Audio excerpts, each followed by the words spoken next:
Boa noite, irmãos. Pode se colocar, se assentar, se colocar de pé, você já está, né? Pode se assentar. Você que trouxe a sua Bíblia, abra comigo em Lucas 15. Antes de ler o texto, eu queria convidar todos vocês para estarem aqui quarta-feira. Às quartas-feiras nós estamos fazendo uma série de mensagens baseada no livro de Mateus, que fala sobre fé. Uma fé que funciona. Sem fé, o que a Bíblia diz? É impossível agradar a Deus. Você é o nosso convidado para estar aqui quarta-feira. Amém? Nós vamos ler o versículo 1 e o versículo 2 e depois nós vamos pular lá para o versículo 11. Amém?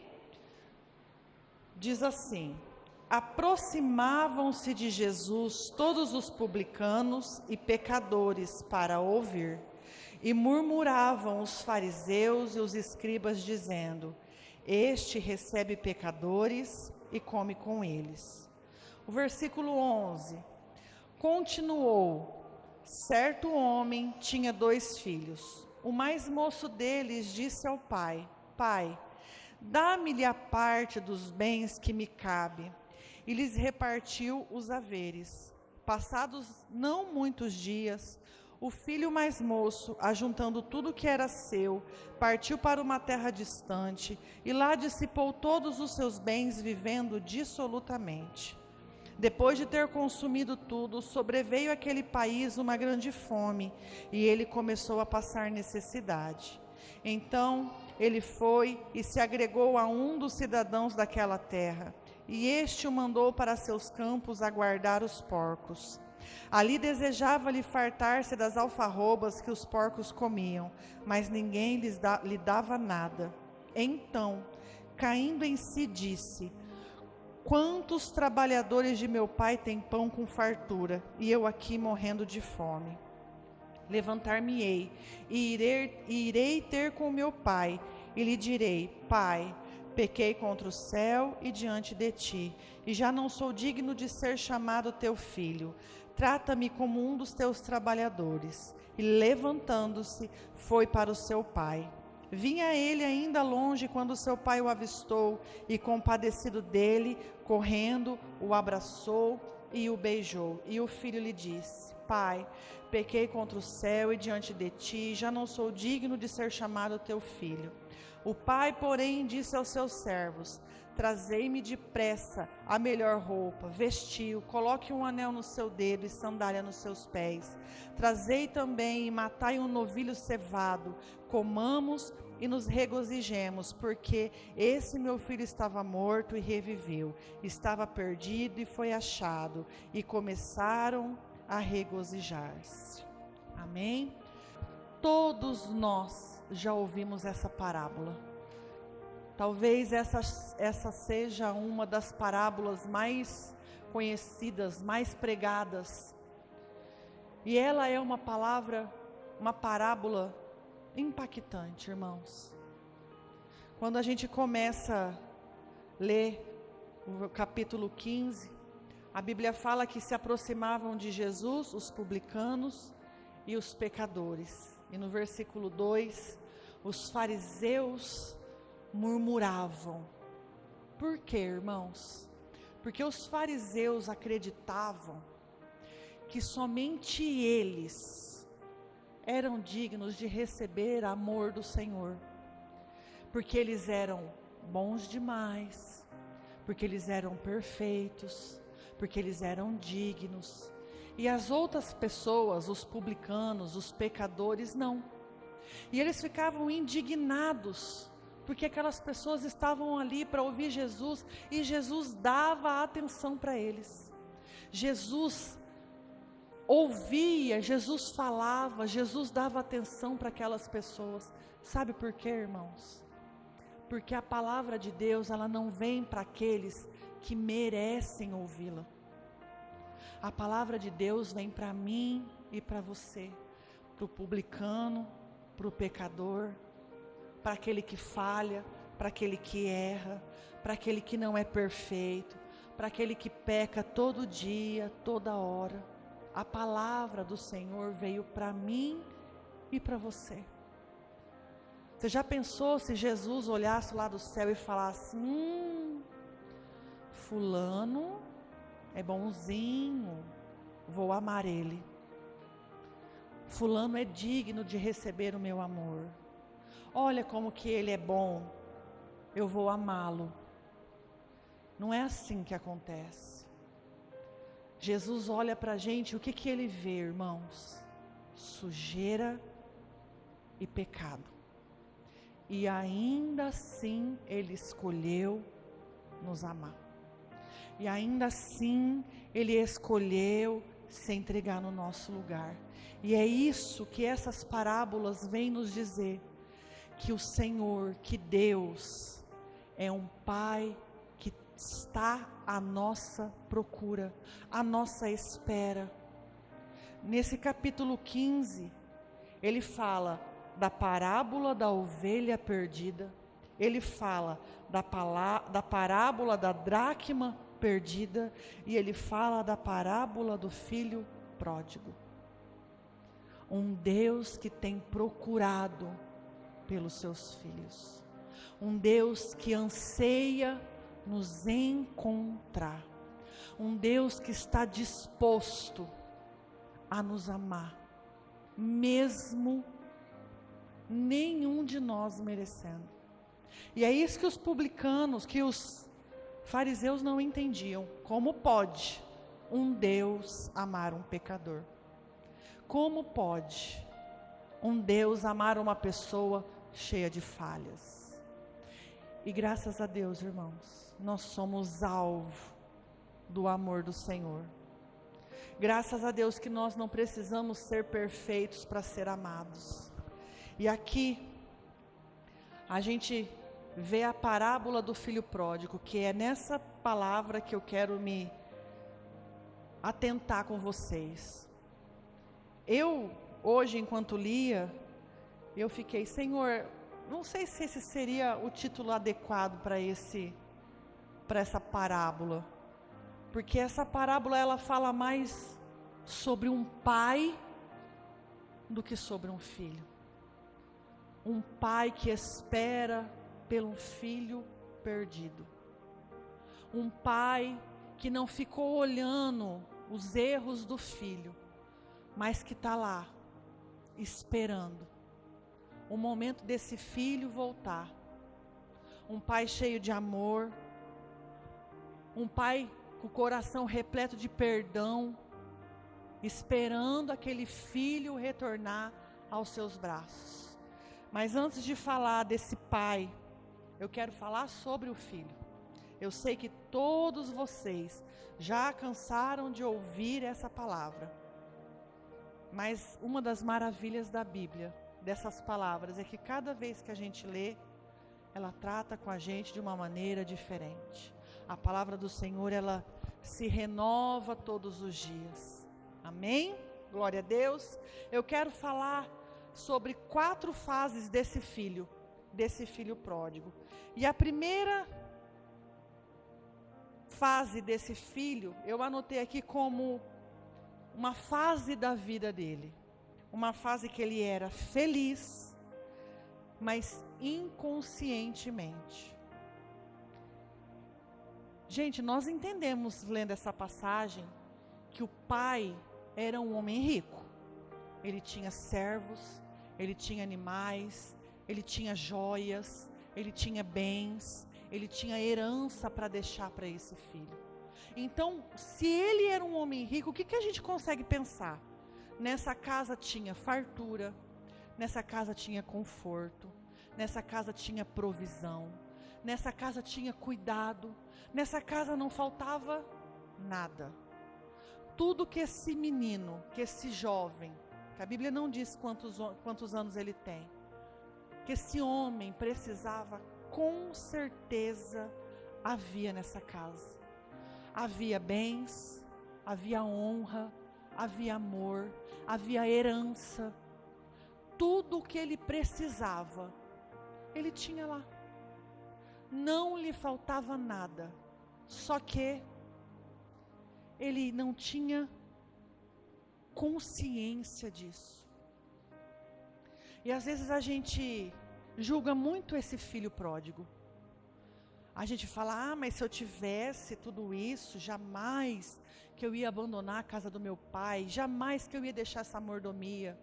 Só que nós somos muito parecidos com o filho pródigo, porque esta palavra foi escrita para mim e para você. Nós somos muito parecidos com esse filho, porque nós somos, como ele, insatisfeitos. A gente não está satisfeito com a nossa casa, a gente não está satisfeito com o nosso trabalho, a gente não está satisfeito com o nosso casamento, a gente não está satisfeito com os nossos filhos, a gente não está satisfeito com a nossa vida financeira. Mas você está querendo dizer que eu não posso querer melhorar de vida? Não é isso, irmãos. Preste atenção no que eu estou querendo dizer. A insatisfação é diferente da gente querer melhorar a situação que a gente vive. Eu estou falando de insatisfação, de não valorizar, de olhar para aquilo que você tem e não dar valor. Esse filho olhava para a casa dele, para a família dele, e ele não valorizava. Ele tinha tudo e ele era insatisfeito. Irmãos, agora eu quero que você reflita. Quantas pessoas agora, nesse momento, queria ter a vida que a gente tem? E eu não estou falando de inveja, não é isso. Quantas pessoas queria ter um teto sobre a cabeça? Queria ter filhos com saúde? Queria ter um carro que levasse ele para trabalhar sem ele ter que precisar tomar chuva. Queria ter um emprego, seja ele qual for, para ter um salário, para poder ir no mercado e pedir 1 quilo de salsicha que for. Nós aqui temos tudo isso. Todos nós aqui temos uma casa. Todos nós aqui temos filhos com saúde.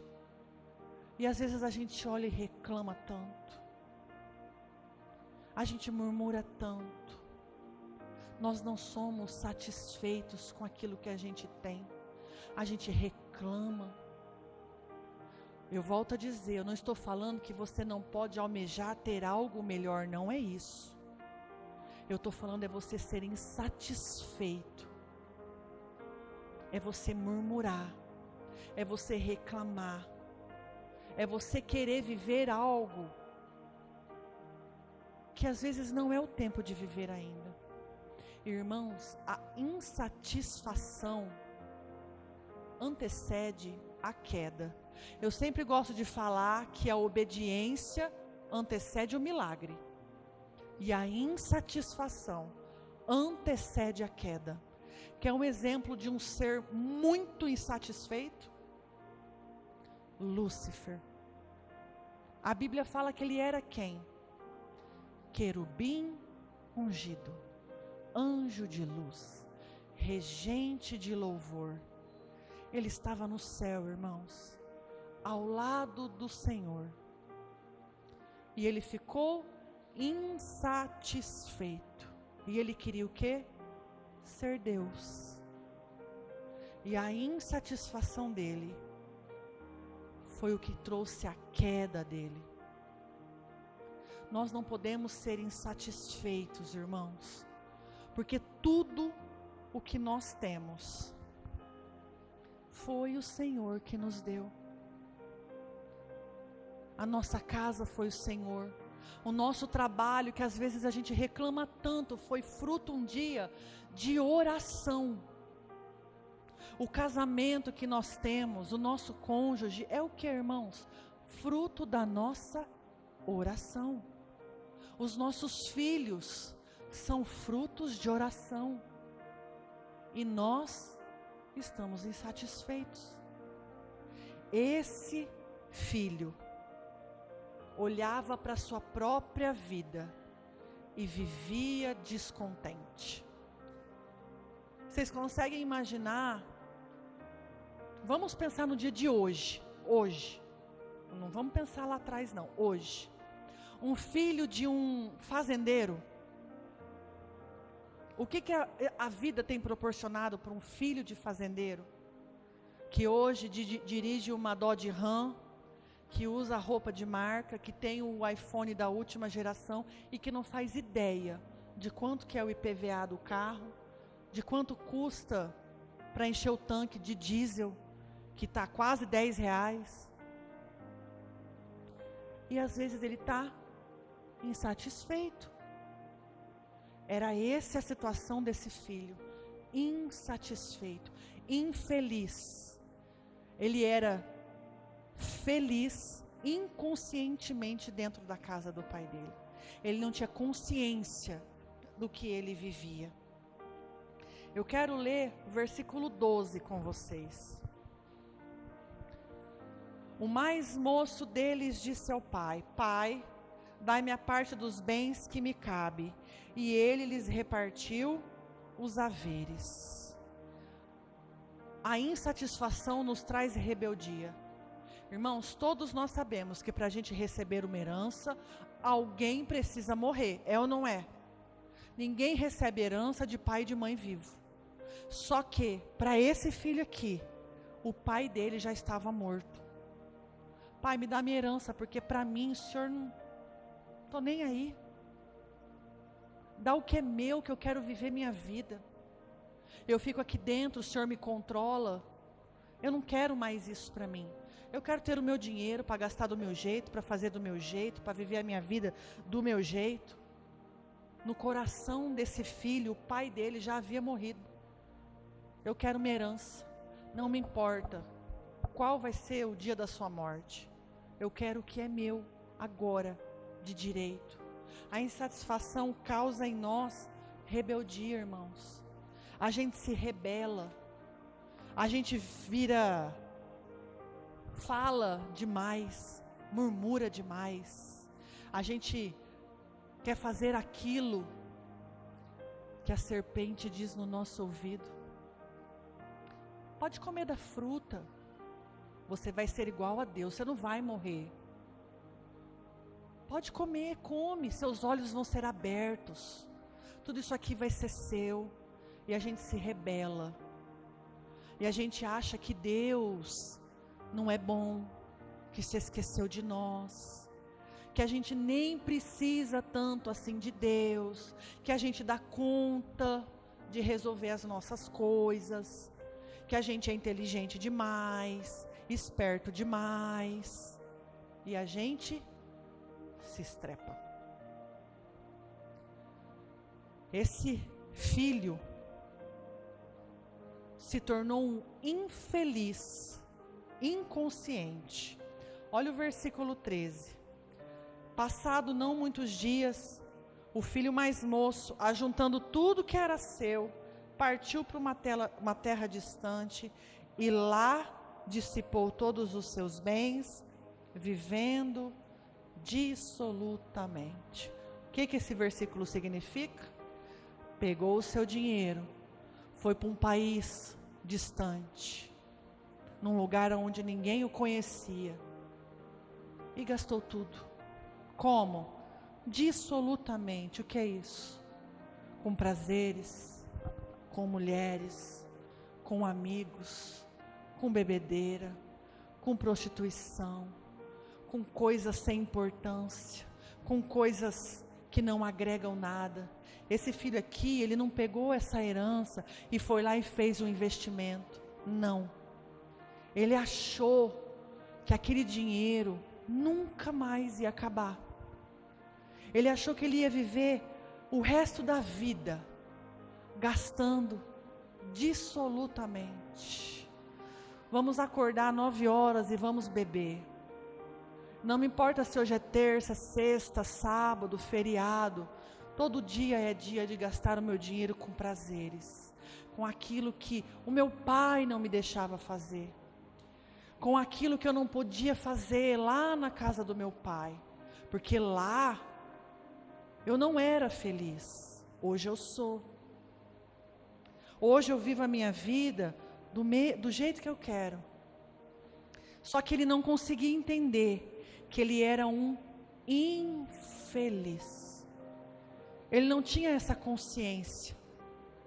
Ele achava que aquilo lá era felicidade, que aquilo lá era alegria, que as pessoas que agora estavam com ele, aproveitando do dinheiro que ele tinha, da vida boa que ele oferecia, ele achava que aquilo lá era alegria. Só que ele era um infeliz. E é isso que o diabo quer fazer comigo e com você, irmãos.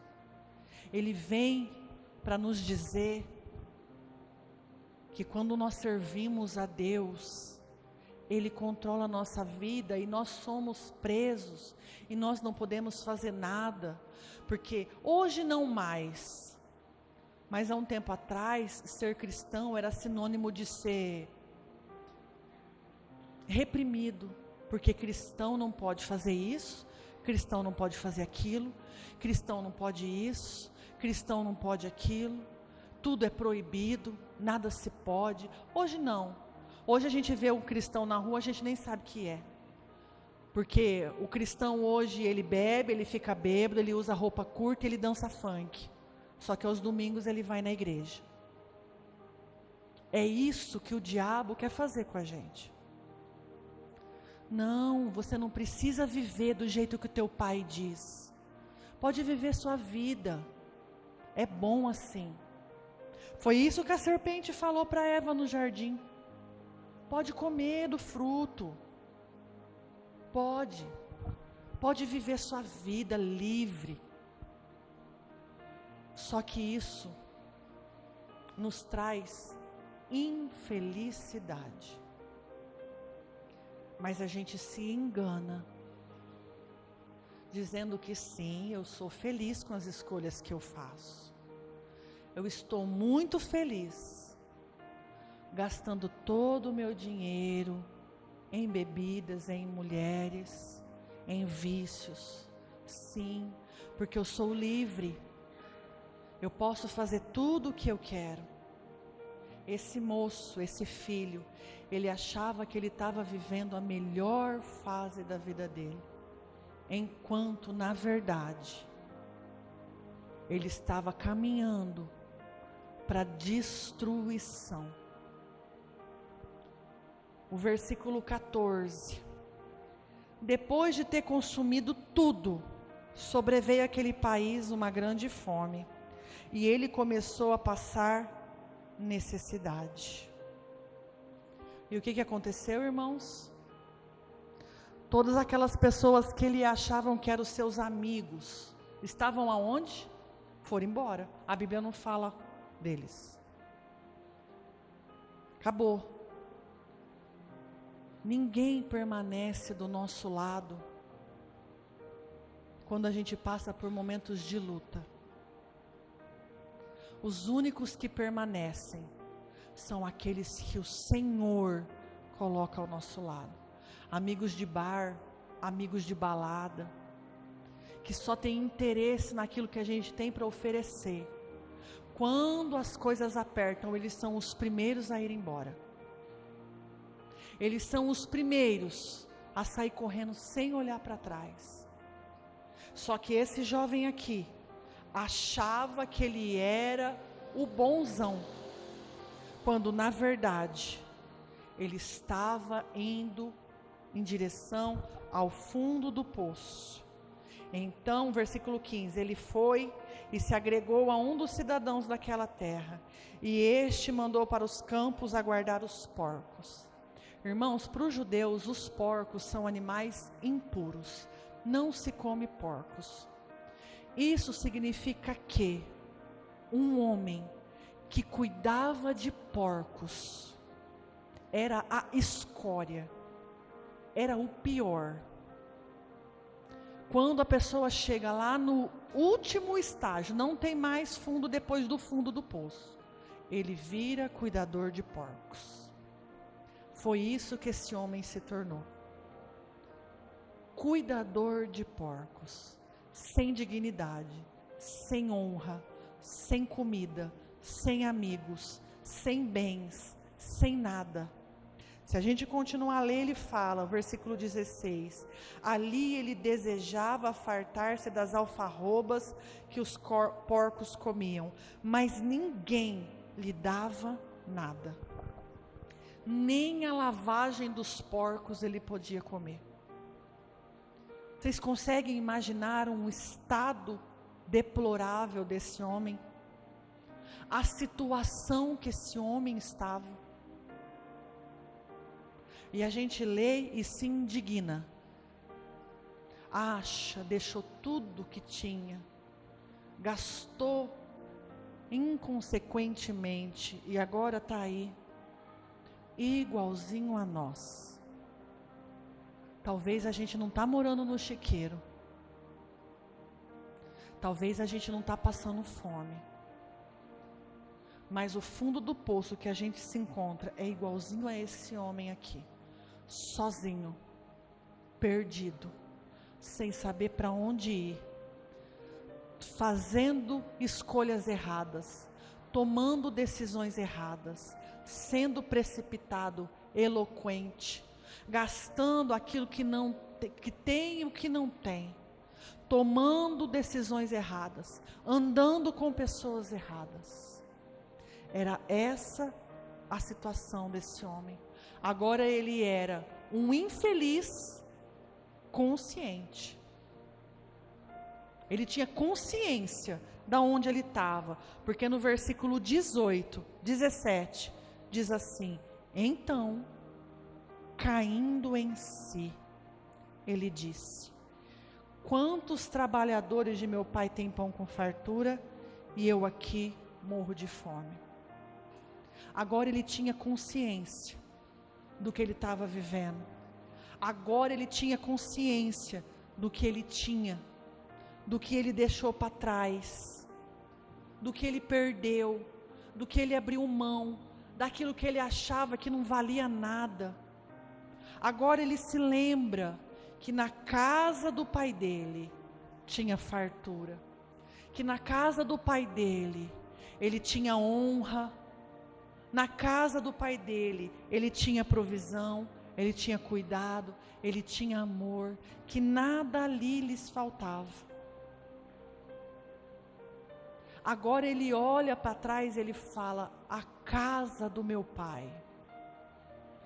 Quando ele cai em si, irmãos, o que a gente entende? Que o coração dele, a mente dele, só pensava na casa do pai dele. Só lembrava da vida que ele tinha. Só lembrava, talvez, do cheiro da comida saindo da cozinha, da roupa limpa dentro do guarda-roupa, do cuidado e do amor, da atenção do pai, da companhia do irmão, da vida boa que o pai tinha, que o pai lhe proporcionava. Ele caindo em si. Nós precisamos cair em si. Porque uma coisa que a gente faz e faz muito bem é achar que mesmo errado a gente tem razão. É ou não é? Não, eu estou errado, mas agora eu vou até o fim. Não, eu errei, mas dá para consertar. Ah, não. Vai dar certo. Uma hora isso passa. Nós precisamos cair em si, irmãos. Voltar em si. O que é voltar em si? Cair em si. É olhar aonde errou e se arrepender. Esse moço, esse homem, esse filho, ele se arrependeu de tudo que ele fez. Ele teve consciência. Ele olhou para a vida que ele estava vivendo, naquele chiqueiro, naquele fedor. E ele falou: o que eu fiz da minha vida? Olha tudo que eu deixei para trás, porque eu acreditei que viver longe do meu pai era melhor. Olha a situação que eu estou. Irmãos, talvez A gente não fez, igual eu já falei, igual esse filho aqui. A gente não abandonou a nossa casa, não deixou os nossos pais. A gente não pegou o nosso dinheiro e saiu rasgando aí. A gente não fez nada disso. Mas talvez nós estamos tão insatisfeitos com as coisas, com a nossa vida, com a nossa igreja, com o nosso casamento, que a gente está até aqui dentro hoje, mas o nosso coração e a nossa mente já foi embora, ó. Talvez a gente está sentado aqui e você está olhando para mim, ou para o Schubert, para a Rose, para o pastor, e está se perguntando, do que eles estão falando mesmo? Que versículo que ele leu? Não descongelei o bife. Onde que eu coloquei meu uniforme? Tinha tarefa? Eu preciso chegar em casa e ligar a máquina. Ou então pôr a roupa que ficou batendo na máquina. A gente não abandonou a casa do nosso pai. Só que o nosso coração não está aqui dentro faz muito tempo. A gente já foi embora faz muito tempo. E eu não falo isso, irmãos, criticando vocês, não. Nem apontando o dedo, nem julgando, não. Eu falo isso porque eu também já fui um pouco do filho pródigo. Eu também já estive sentada aqui, aonde você está, olhando para o Júnior ministrar aqui, pensando, hã? O que ele está falando? Quantas vezes eu entrei dentro do carro e eu pensei, o que foi que o Schubert pregou? Qual foi o versículo que a Rose leu na abertura? Porque o meu coração foi embora. Porque a gente só está na casa. Só. A gente só veio. Eu vim porque na minha cabeça eu tenho um compromisso com o pastor, com a Simone. Eu vim porque o meu nome está no louvor e eu preciso vir. Ou porque está no diaconato e eu preciso vir. Eu vim porque meu marido vai vir, então eu tenho que vir com ele. Nós precisamos cair em si, irmãos. Nós precisamos olhar o chiqueiro em que nós estamos e lembrar da fartura da casa do Pai. Na casa do Pai, irmãos, tem provisão, tem alimento fresquinho, tem roupa limpa. Na casa do Pai tem cuidado, tem proteção, tem amor. Mas a gente está escolhendo viver dissolutamente, ouvindo a voz da serpente, insatisfeitos com a vida que há muito tempo atrás nós pedimos ao Senhor. Esse filho aqui, ele fala no versículo 18: levantar-me-ei e irei ter com meu pai e direi: Pai, eu pequei contra o céu e contra ti, eu já não sou digno de ser chamado teu filho, trata-me como um dos teus trabalhadores. E levantando-se, foi para o seu pai. Esse filho aqui, ele caiu em si, tomou uma decisão e foi. A gente às vezes cai em si, pensa na decisão que tem que tomar, mas não vai. Hoje a gente vai sair do culto aqui e dentro do carro a gente vai assim: Senhor, eu vou terminar de ler a Bíblia que eu me propus a ler esse ano. Senhor, eu vou voltar a fazer o meu devocional.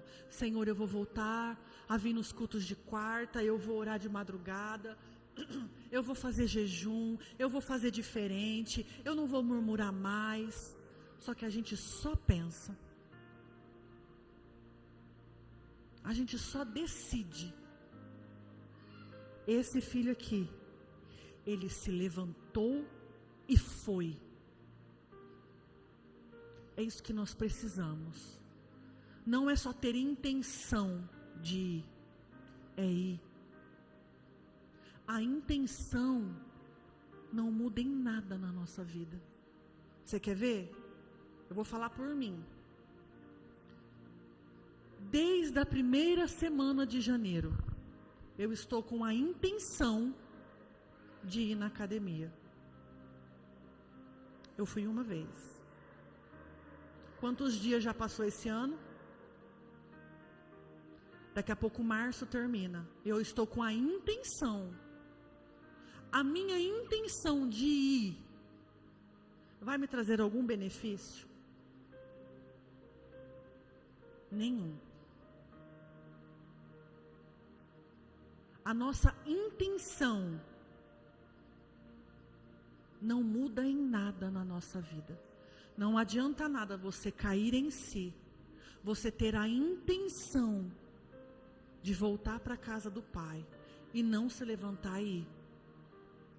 Se eu não colocar a minha roupa da academia, o meu tênis, entrar dentro do carro e ir, não vai mudar em nada. Em nada. Ainda ontem eu estava pensando, se eu tivesse ido, desde quando eu estou falando que eu quero ir, talvez eu já tinha emagrecido mais uns 2 quilos, talvez a minha saúde já estaria melhor, talvez eu já estaria com mais ânimo, talvez eu já estava com um pique maior, talvez não ia ser tão chato, porque é chato ir na academia. Quem fala que é legal tem algum problema, porque não é. Mas a minha intenção não vai mudar a minha história. Esse filho aqui se levanta e vai. E o que ele encontra, irmãos? Vinha ele ainda longe, quando seu pai o avistou. E compadecido dele, correndo, o abraçou e o beijou. O nosso Pai está nos esperando. Às vezes a gente fica pensando que, Jesus já deve estar de saco cheio de ficar escutando as baboseiras que eu falo, que eu prometo que eu vou fazer e não faço. Esse pai aqui, a Bíblia não fala quantos anos esse pai tem, mas se esse filho tem a minha idade, 42 anos, o meu pai tem 68. Eu acho que eu nunca vi meu pai correr, mas esse pai aqui saiu correndo, o abraçou e o beijou. Um senhor idoso esperava o retorno do seu filho e saiu correndo ao encontro dele. Irmãos, o Senhor está nos esperando. Ele não está preocupado dos erros que você cometeu, dos buracos que você se enfiou, das mentiras que você contou, dos pecados que você cometeu, das suas falhas, dos seus erros. Ele não quer saber disso. Ele só está te esperando. Ele só quer que você volte para casa. É igual eu falei aqui. Aqui, todo mundo que está aqui, ninguém está desviado, porque está todo mundo aqui. É ou não é? O corpo de todo mundo está aqui, inclusive o meu. Mas o Pai quer que você volte para os braços dele. O lugar da onde a gente nunca, jamais deveria pensar em sair. Quem foi que nos enganou dizendo que estar longe do Senhor é melhor do que estar nos braços dele, do que estar na casa dele, sendo cuidada, sendo amada, sendo protegida, sendo alimentada, sendo suprida, sendo curada, sendo sarada? Quem foi que contou essa mentira para nós? Satanás. Por que que nós acreditamos nele, irmãos? Você já parou para perguntar por que você acredita? Por que eu e você acredita no que o diabo nos conta? Aonde que é melhor, irmãos, viver longe de Jesus? Aonde? Aonde nós estávamos com a cabeça quando nós acreditamos nessa mentira? Como que nós somos ingênuos em acreditar que viver longe da casa do Pai é melhor, que viver num chiqueiro é melhor, que passar fome, que passar frio, que viver doente, que viver preocupado é melhor do que vir para a casa do Pai e entregar para Ele as nossas preocupações, os nossos fardos, e deixar Ele carregar, e deixar Ele cuidar de nós, e deixar Ele nos sustentar, e deixar Ele sarar as nossas feridas. Aonde? Em que momento da nossa vida a gente acreditou nessa mentira? Hoje, o Pai está nos esperando. Ele nos chama, o nosso nome está escrito na palma da mão dele. Ele conhece cada coração aqui. Ele sabe cada dor, cada sofrimento, cada preocupação, cada sonho, cada ansiedade. Ele está aqui, esperando a nossa decisão de ir ao encontro dele. Irmãos, eu não sei da sua vida, só sei a roupa que você veio hoje no culto. Eu não sei o que você almoçou hoje, eu não sei se tem gasolina no seu carro, não sei se você está feliz, se você está triste, se você está preocupado, se você está com medo, se você está doente. Eu não sei. Eu não sei de nada da sua vida. A única coisa que eu sei é que o amor dele é para você nessa noite. Nós somos o alvo do amor do Senhor. Só que para receber desse amor, nós precisamos ir ao encontro dele e receber esse amor. O que aconteceu com esse filho? O pai, porém, disse aos seus servos: trazei depressa a melhor roupa, veste ele, coloca um anel no dedo dele, sandália no pé dele, traz um novilho cevado, vamos comer, vamos festejar. Irmãos, o novilho cevado era aquele bezerro, criado com a melhor ração. Você já viu aqueles gados que agora escuta Mozart, que bebe água filtrada, tem ar-condicionado? Esse aqui foi um novilho que esse pai mandou matar para esse filho. Traz a melhor roupa, traz um anel, traz uma sandália, vamos comemorar. O meu filho estava morto e ele reviveu, ele voltou, ele está aqui. Eu não quero saber o que você fez, o que você não fez. Eu não quero saber do teu erro. Porque o filho, antes de receber o abraço do pai, ele fala: pai, eu pequei contra o céu e contra ti. Eu não sou digno de ser chamado teu filho. O pai dele não quer saber o que ele fez, o que ele deixou de fazer. O que me importa é que o meu filho estava perdido e ele foi encontrado. É que o meu filho voltou. É que ele está aqui comigo. O amor do Senhor é para mim e para você. Pessoas que erram, que pecam, que fazem más escolhas, que se perdem no meio do caminho.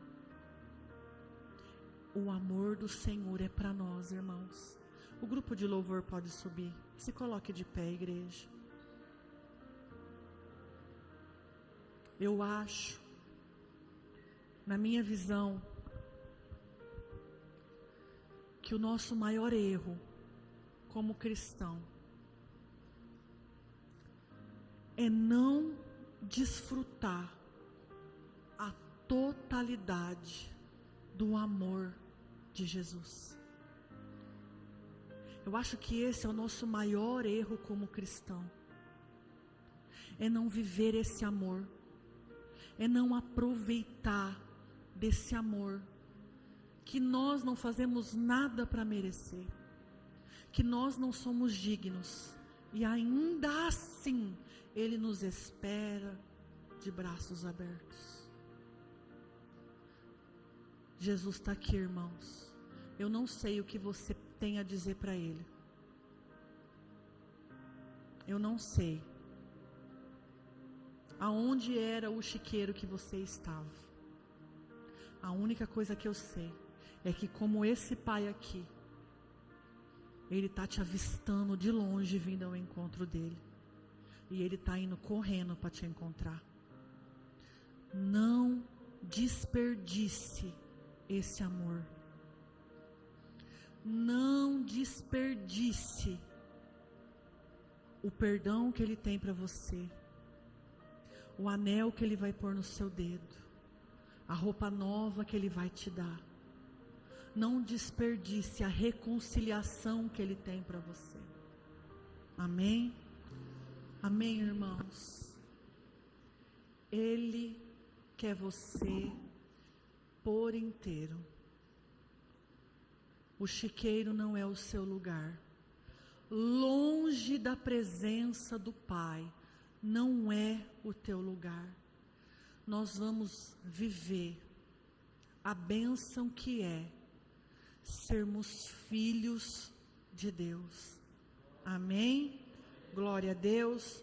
O pastor vai encerrar para a gente. Amém? Amém, glória a Deus. Feche os seus olhos, levante suas mãos neste momento. Vamos agradecer. Senhor, nós te agradecemos, Pai. Te agradecemos porque nós temos a oportunidade nesta noite de ouvir a Tua palavra, de nos arrepender, Pai, de voltarmos ao primeiro amor e de, com a consciência, Pai,